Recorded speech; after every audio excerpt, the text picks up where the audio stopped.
Alright, since there's no YouTube videos on where a blower motor resistor is on a 1999 Chrysler LHS, I'm going to show you.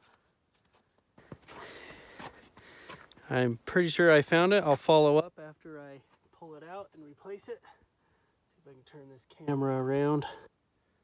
I'll have to turn it around. I'm going to show you where it is. There might be carpet missing, so this is underneath the glove box. There might be carpet missing, or insulation, excuse me, right here.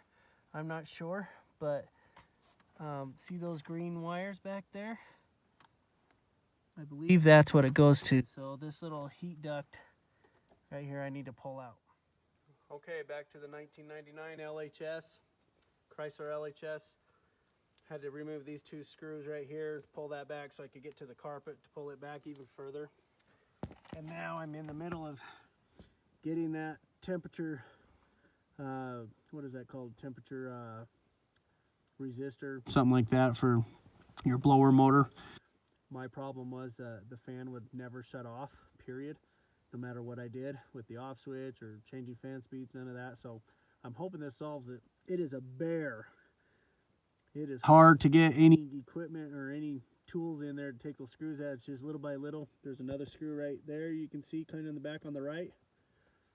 So I'm just slowly backing out and hoping that the floor here underneath the resistor doesn't impede it from coming out, because it is quite long. This is how it goes up in there, is like this. So there's a lot up in there. So more to come.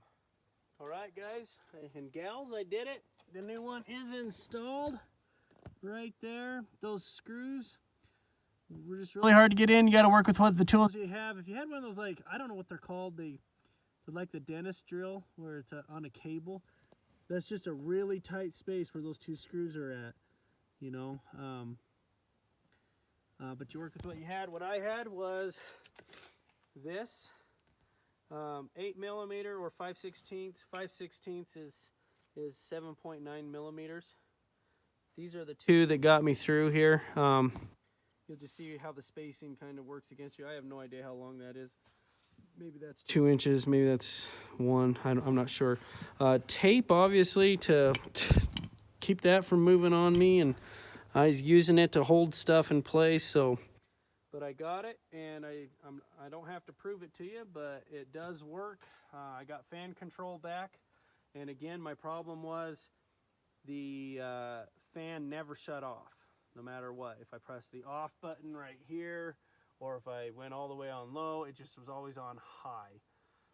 It felt like, anyway, just never shut off. So I just started the car, and it works fine, so now I just got to put everything back together.